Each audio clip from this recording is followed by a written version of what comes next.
He's just a janitor. But when the CEO followed him that night, she had no idea she was about to step into a story that would change the company and her own life. Alexis Monroe stared at the surveillance screen, the wall clock ticking relentlessly. In the bottom right corner of the frame, Daniel Wright, the night shift janitor, was leaning over the workstation of the chief technical officer. He didn't take anything. He just typed a few lines on the keyboard, then pulled out a small storage device and slipped it into his jacket pocket. No rush, no panic, calm, as if it were just part of his job. A chill ran down Alexis's spine. This wasn't the first time. She had rewound and reviewed hours of footage. Daniel kept showing up in places he wasn't assigned to be. The server room, the R&D hallway, even the conference room where High-On Systems' most sensitive data was shared behind closed doors. A tech spy, a breach in the security system, or something she hadn't figured out yet. Alexis didn't like unanswered questions. She didn't earn the CEO seat at 36 by chance, but by sharp instincts and the ability to make fast calls in complex situations. The product launch was just weeks away. If Daniel Wright was a threat, she needed to know. And if he wasn't, she needed to know that too. That night, she left her designer blazer in the office, swapped it for a thin gray sweater and jeans, her hair tied low, no makeup. Only her eyes remained alert, the kind that had sat through years of meetings where no mistake was allowed. Daniel clocked out, and no one said goodbye as he walked out of the building and got into an old paint-chipped Honda parked by the wall. Alexis followed at a distance, 3 cars behind, no headlights. From Beacon Hill to Dorchester, the glitz of downtown Boston faded into dull streetlights in aging brick buildings. The car stopped in front of a rundown community center. The sign was so faded it was barely readable. Harbor Light Community Center. Daniel pulled a heavy backpack from the trunk and stepped inside. Alexis stayed in the car. Her hands gripped the steering wheel. She didn't know that behind that door wasn't a threat. It was a blueprint for the rest of her life, starting with the man she once thought was just a name at the bottom of the payroll list. The glass doors of Harbor Light Community Center were fogged over, reflecting the soft, drifting glow of the streetlights on its peeling paint. Alexis turned off the engine and sat still in the dark. Through the small window, she watched as Daniel switched on the lights. No security, no cameras, just a small room with old chairs and tables, a whiteboard leaning slightly to one side. He carefully arranged each laptop, untangling cords, checking batteries, wiping screens like they were something precious. Minutes later, the kids started arriving, all ages, races, sizes. Some wore coats far too big, and some had backpacks with broken straps. No one was loud. No one was turned away. Daniel greeted each one by name, pointed them to a seat, and placed a gentle hand on the shoulder of a child who was shivering from the cold. Alexis stayed behind the glass, her heartbeat slowing. Daniel stood in front of the whiteboard, marker in hand. Remember what we learned about optimization algorithms? His voice was warm, steady, no longer the quiet echo of a janitor in an empty hallway. Tonight, we're going to use that to build a tool that helps the community. He sketched a diagram, talked about loops, variables, and data. The kids listened like they were absorbing every word. Their eyes lit up. Fingers moved over keyboards. No one checked their phones. No one left their seat. Not for grades, not for rewards, but because someone believed they were good enough to learn this. A curly-haired girl sitting in the front raised her hand. "Sir, could we use this structure to fix the center's database too?" Daniel nodded. "Exactly, Lucia. That's the real-world application I had in mind." Alexis held her breath. Lines of code filled the screen, not beginner stuff. It was complex system architecture, enough to challenge a college student, and yet they were doing it because of him. After class, Daniel led a small group into the next room. On the table, 5 old laptops sat neatly in a row. "These are yours. They already have the learning and coding programs installed. Password is your birthday, just like I showed you." A boy, no older than 10, clutched the laptop like a treasure. His eyes were red, but he said nothing. Alexis swallowed hard. In her mind, the surveillance footage, the moments Daniel touched company computers, those quiet glances, it all replayed like a film edited in the wrong order. Not a spy, not a data thief, a man trying to patch the world with scraps of technology everyone else had thrown away. She lifted her hand to the car door, ready to open it, but stopped, partly afraid to break the moment, partly because a question had just echoed inside her. Had I ever really seen this man before? The next morning, Alexis Monroe arrived at the office earlier than usual. The coffee on her desk had gone cold. Her eyes were fixed on the screen, where one name stood clearly: Daniel Wright, Jonathan Daniel Wright, Senior Systems Architect, Vanguard Logic. One click opened an old file buried deep in the tech industry's internal network archives. She wasn't mistaken. It was him. The man who mopped the ninth floor every night was once one of the architects behind the very framework Hion was now using as the core of its product. A blurry 2015 article showed him speaking at a software development conference in Chicago. That posture, those eyes, they were exactly the same as the man she'd just seen through the glass at Harbor Light. But the record ended abruptly. No more articles, no new companies, no promotions. Just gone. Alexis frowned and typed a few deeper queries into the industry database. A civil lawsuit appeared. Case Daniel Wright versus William Harrington, CEO of Vanguard Logic, for unlawful termination related to whistleblowing on errors in a medical software system. She read every line slowly. Daniel had discovered that the optimization algorithm in their diagnostic tool could lead to inaccurate results in critical illness cases. He raised the concern. No one fixed it, so he reported it externally. A month later, he was fired. Alexis paused when she reached the final section. The lawsuit had been quietly settled with a small payout, no admission of wrongdoing. Immediately after, almost as a footnote, one line read, "Wife deceased, late-stage cancer, one young daughter, no other known family, no further employment in the industry." She placed her hand on the desk, silent for a long time. Behind all the glass walls and market share reports, stories like his had disappeared, and no one asked why.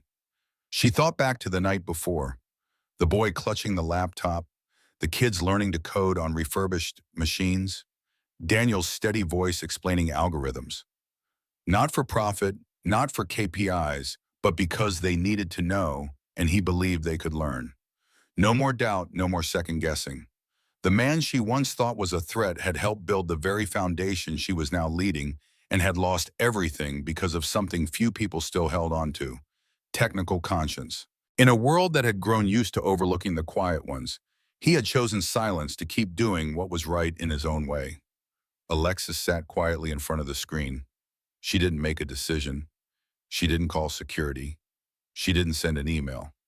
She just sat there, for the first time truly seeing a person.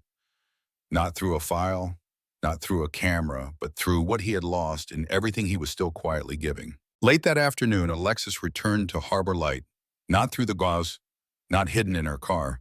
She pushed open the wooden door, which creaked softly, and walked straight inside.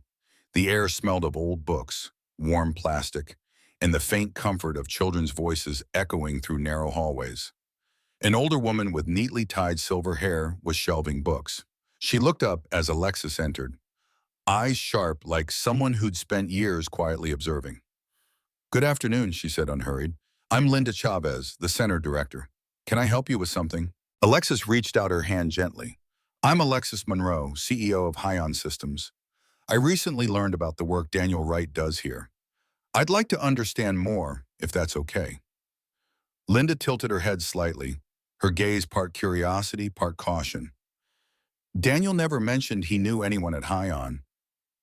"We don't really know each other," Alexis replied slowly. "I just want to understand the impact he's had here." Linda led her down the hallway. They passed a classroom where a few kids were piecing together computer parts and another where a group of teens were learning how to design websites for local shops. Lucia waved. A young boy hugged his laptop like a treasure, eyes lighting up as his keyboard glowed. "Before Daniel came," Linda said, "we had a handful of outdated machines. Getting Word to run was a win. Most of the kids had never seen a command line. Some didn't even know how to turn on a computer." Alexis looked around. The room was still worn, paint peeling from the walls, broken chairs tied back together with rope. But the kids sat up straight, focused, confident. Daniel doesn't just teach, Linda went on. He fixes machines, recycles broken equipment, installs learning software, and wrote the whole curriculum himself. He comes every night after his shift. No paycheck, no recognition. Alexis swallowed quietly. Linda's voice softened as they paused outside a small room where Daniel was patiently showing an elderly woman how to make a video call. She hadn't spoken to her grandchild in Venezuela for 8 years. Daniel made that connection happen. Now they talk every week. Alexis watched him through the doorway. He was smiling, one hand gently guiding the mouse, walking her through the steps. No rush, no judgment, no need for credit. "We have over 60 kids on the waiting list," Linda said softly. "We're short on everything, space, equipment, stable internet. But Daniel, he works magic with almost nothing." Alexis tightened her grip on her bag. A voice in her head spoke, clearer than any strategic report she'd ever written. "If someone like him can be overlooked, then we're building the whole system wrong." And maybe she had misjudged him once. But now she chose not to look away again. Days before the product launch, the 13th floor of Hyene Systems buzzed with tension and frantic typing. A red alert lit up on the central dashboard. A critical system error had just been discovered in the integration layer, one that could crash the entire platform once it scaled to real-world user volume. An emergency meeting was called. The conference room was packed. Everyone was talking. No one was listening. Solutions were thrown out one after another. Too risky, too slow, months to implement. Alexis Monroe sat quietly, clutching a folder, eyes fixed on the hallway where a familiar figure was silently wiping down the glass wall outside. Daniel Wright. He never looked into the room, but through the reflection in the glass, Alexis saw his eyes, focused, calm, as if reading the language of crisis. She stood up, opened the door. "Daniel," her voice was soft but steady. "I need you." He turned, still holding the cloth. "What can I do?" "There's a flaw in the framework," she said plainly. "Something tied to the old Vanguard logic system. Can you take a look?" Daniel was quiet for a single breath, then nodded. "If you'll allow me." In Alexis's private office, the screen showed an endless stream of error code. Daniel sat down. His hands hovered briefly over the keyboard. Then he began to type. Within minutes, the energy in the room shifted. His posture moved from cautious to assured. His eyes sharpened. The lines of code unfolded like a map he'd once drawn from memory. "It's not in the integration layer," he said, voice steady. "The issue is in the original memory allocation module. Once user traffic exceeds a threshold, it leaks, bringing down the entire application stack." Alexis didn't ask how he knew. She already knew. "Can you fix it if I give you full access to the source code and a team that listens?" She nodded. "Come with me." As they entered the meeting room, the technical leads fell silent. They stared at the janitor standing next to the CEO, uncertain. "This is Daniel Wright," Alexis said clearly. "He was the lead systems architect at Vanguard Logic, and he just identified the root cause of the error you've been debating for hours. For the next 48 hours, she continued, he'll be working directly with the development team. I suggest you listen." Days later, the product launched on schedule. Not just stable, but faster, lighter. The code Daniel proposed didn't just fix the problem. It streamlined the system so thoroughly, the tech team called it a silent transformation. Hyene stock jumped 12% on the first day of trading. Daniel returned to his cart and mop, but this time no one walked past him without turning back. On Monday morning, every employee at Hyene Systems was invited to the main atrium, from strategy directors to logistics staff, from software engineers to the night shift cleaning crew. The glass hall gleamed under the early autumn sunlight. On the raised platform, Alexis Monroe stood at the microphone, her expression composed but softened by a kind of sincerity rarely seen in a CEO. "Today," she began, her voice steady, "we're not just celebrating a successful product launch. We're celebrating something more important than any number." Truth. She paused, her eyes drifting to the back row where Daniel Wright stood, still holding a cleaning cloth, the faded blue of his uniform clinging to his thin frame. Many of us know Daniel as the one who keeps this building clean every night. But few know that before this job, he was the lead systems architect at Vanguard Logic, the very person who helped lay the foundation for the technology Hyene is built on. room fell completely silent. All eyes turned to the man who hadn't yet let go of his tools. Daniel once faced a choice few of us had ever have to, Alexis continued. He spoke up about violations that could have harmed real people. He was fired, shut out of the industry, and while we walked past him every day, he quietly kept doing the right thing. She stepped down from the stage and approached him. On behalf of the company, I'm sorry we didn't see you sooner, and I'd like to invite you back to the role you deserve, head of engineering. A stillness followed. Daniel blinked, then stepped forward just enough for everyone to hear him clearly. That's a generous offer, he said slowly. I'm grateful, but I have to decline. The quiet murmurs in the room faded away. Yes, I lost a career, he said, but in doing so I found something else, meaning at Harbor Light. I see kids who never dreamed of touching a keyboard now building apps for their communities. I can't walk away from them. His voice wasn't loud, but it was steady, a quiet kind of confidence that didn't need to be performed. Alexis nodded, not disappointed but understanding. She turned back to the room. Then we'll do something different, she said. Hion will launch a community tech initiative with Harbor Light as our lead partner, and if Daniel agrees, he will lead it this time. The entire atrium erupted in applause. Daniel looked at her, and in his eyes that had stayed cautious for years, something new began to shine. I accept, he said, but only if the goal isn't prestige, but the kids still waiting for a chance outside these glass walls.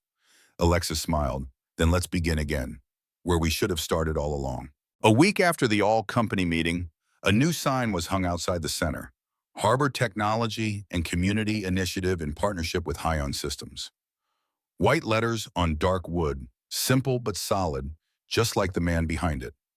Daniel Wright was officially named Director of the Community Technology Initiative, a title that sounded big, but to him, it simply meant continuing what he'd always done, teaching.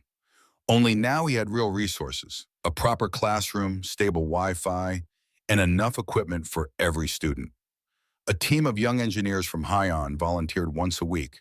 As for Alexis Monroe, still the CEO, her visits to Harbor Light weren't just for checking project progress anymore. At first, she came with a clipboard and a tight schedule, her questions circling around budgets, outcomes, and expansion plans. But then she started leaving the clipboard on the chair and sitting down on the floor next to the kids learning to wire basic circuits, laughing when a boy mixed up the power pins, nodding when a little girl correctly explained a binary search algorithm. Daniel noticed the change.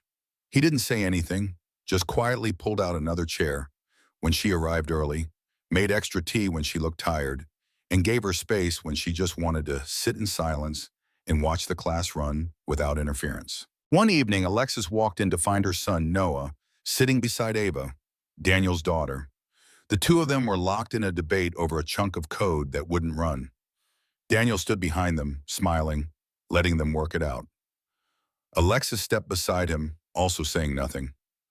My son's never really cared for anything I do, she said softly.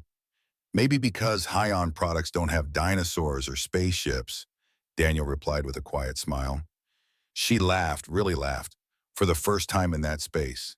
Not because of the agenda, not because of success metrics, but simply because it was fun. The program grew quickly. Former students returned as teaching assistants. One earned a full scholarship in tech. Another landed a summer internship at Hun. Each small victory was pinned to the center's bulletin board, like little flags marking a shared journey. And in the midst of it all, Alexis realized something simple but profound. She hadn't come here just to build a program. She came to touch something she'd long forgotten on her climb to the top. Life, truth, and one man without a title who could change an entire world just by showing up with patience and hands that knew exactly where to place their care. Noah and Ava quickly became inseparable in class. They sat side by side, coding together, giggling when a line of code failed, but produced something hilariously unexpected.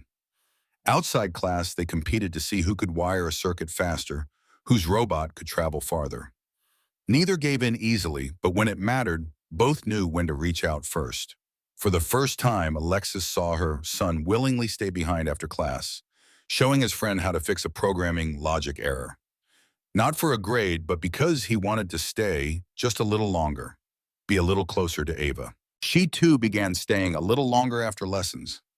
Daniel often invited the two of them to stay for a simple dinner with him and Ava. No white tablecloths, no flickering candles like the charity galas Alexis used to attend, just pasta cooked just right, crispy toast, and an old wooden table big enough for four.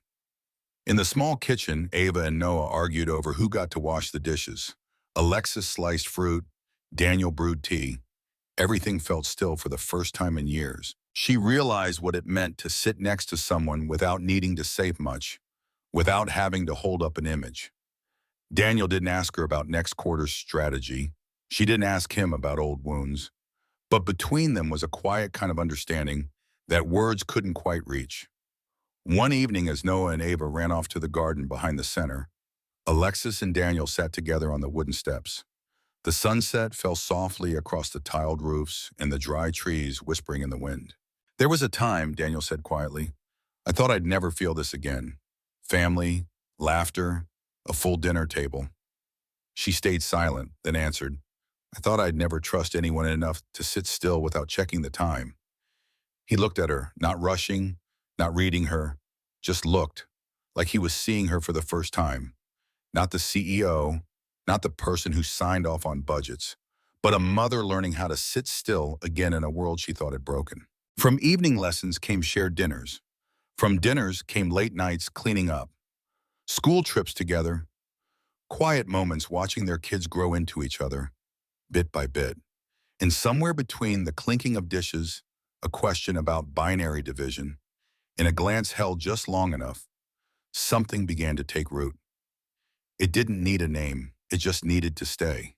The December board meeting was held in the glass-walled room on the 25th floor, where Boston drifted in the distance beyond the cold window panes. On the table were quarterly reports, profit charts, and a line of red ink notes. Reevaluate budget for Harbor Light Community Initiative. Alexis Monroe sat still as the first question came from an older shareholder, his voice low and steady. "Are we investing too heavily in a program with no clear return?" A CFO followed up. "The immediate impact isn't measurable. Equipment, staffing, engineer hours.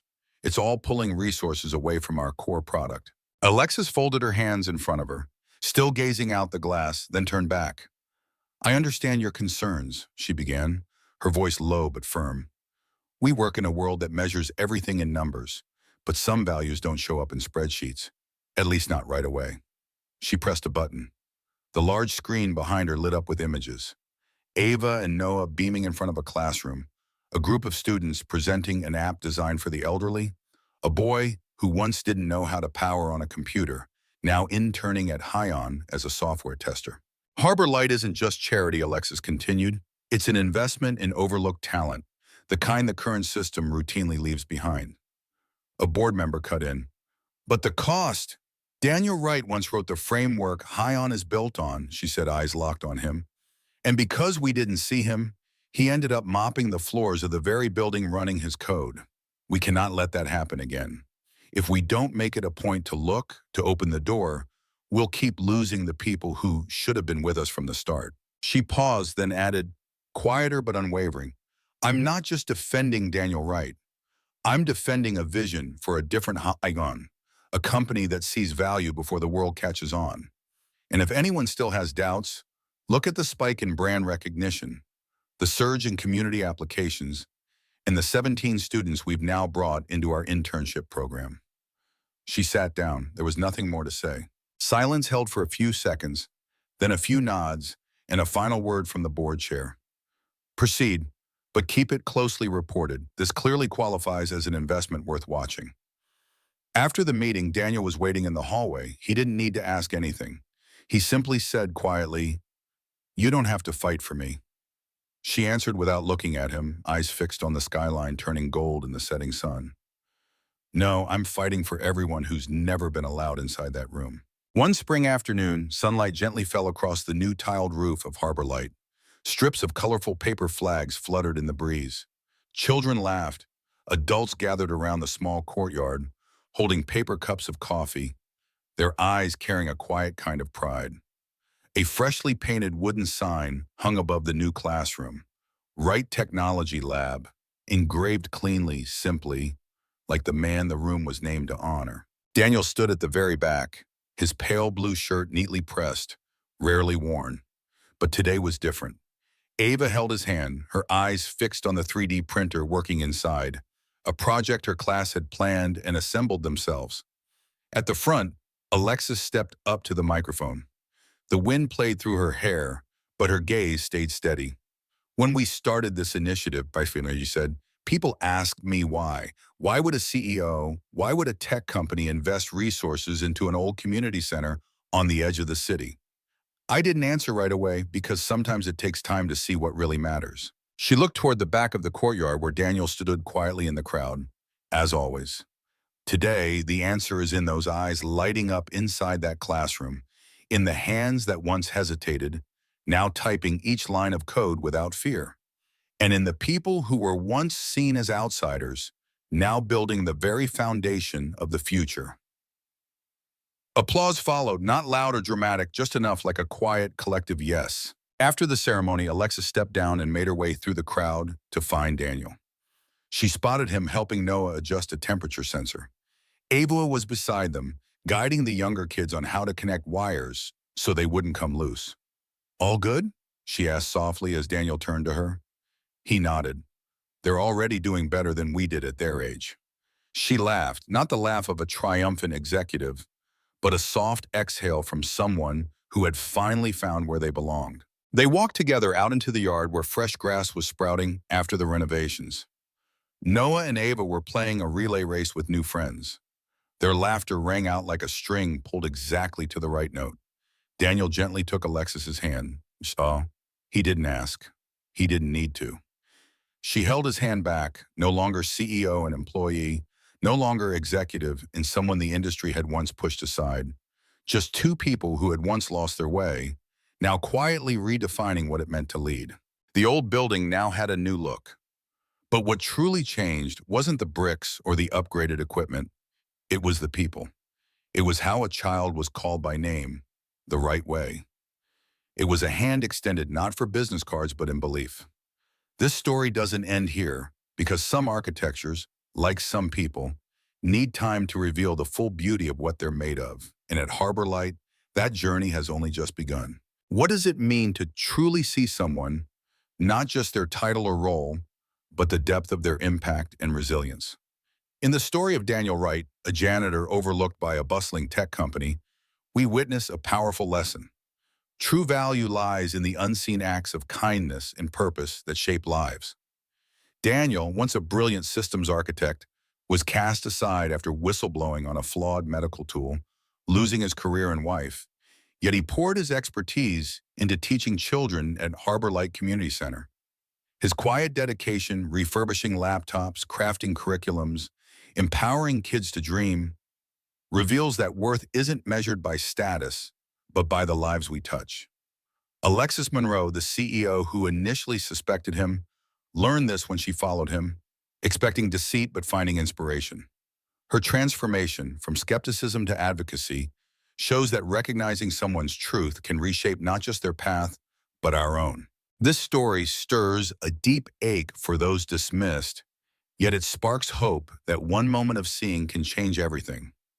It challenges us.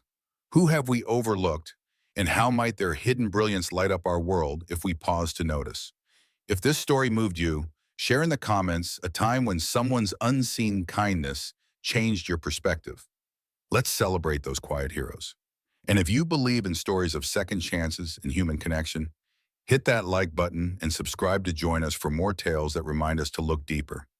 Your support fuels these journeys, so stay with us and let's keep believing in the power of truly seeing one another.